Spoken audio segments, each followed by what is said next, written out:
Custom House and Harper Audio present Separated, Inside an American Tragedy by Jacob Soboroff. This is the author.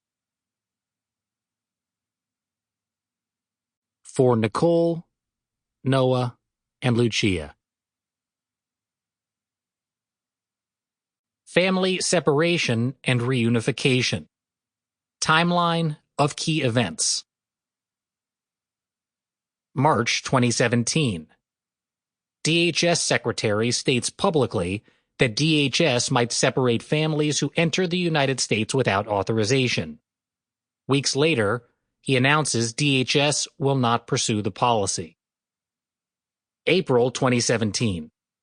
Attorney General issues memorandum prioritizing prosecution of immigration offenses. July 2017.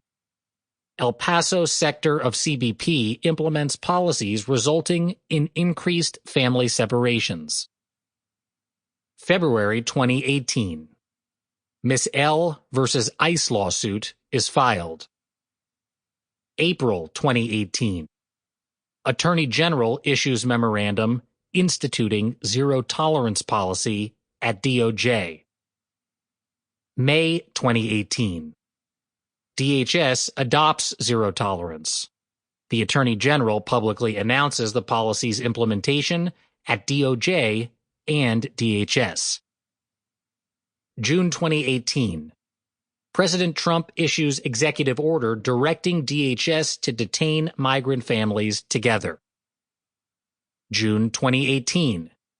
Court orders federal government to cease most family separations and reunite eligible families. July 2018. HHS identifies 2,654 separated children under Miss L versus ICE. December 2018. After multiple revisions, HHS reports a new total of 2,737 separated children under Miss L versus ICE. March 2019. Court expands the Miss L class to include parents who entered the United States on or after July 1, 2017, with children from whom they were separated. October 2019. HHS identifies an additional 1,556 separated children under the expanded Miss L class. Author's Note. Facts on the ground. I am an unlikely eyewitness to one of the most shameful chapters in modern American history. The Trump administration's deliberate and systematic separation of thousands of migrant children from their parents was, according to humanitarian groups and child welfare experts, an unparalleled abuse of the human rights of children. The American Academy of Pediatrics says the practice will leave thousands of kids traumatized for life. I was there to see it myself, though I didn't expect to be, and as a journalist, almost missed the story entirely. What I saw now is forever seared into my memory. Though the Trump administration had been carrying out widespread family separations at the border for more than a year, the horror separated families endured set in for me personally on the 13th day of June 2018.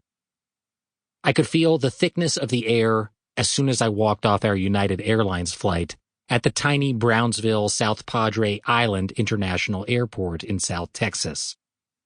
The early summer steam of the Rio Grande Valley sneaking in between the weak seal connecting the jet bridge and the plane. The gray marine layer that draped my hometown of Los Angeles when I took off no longer seemed worth complaining about as sweat started dripping down my back. As producer Arnie Hakela and I headed up the ramp, I pulled off the sweatshirt I flew in, my t-shirt now sticking to my skin even as we made our way through the air-conditioned terminal toting our carry-ons. I'm probably going to get sick, I thought to myself.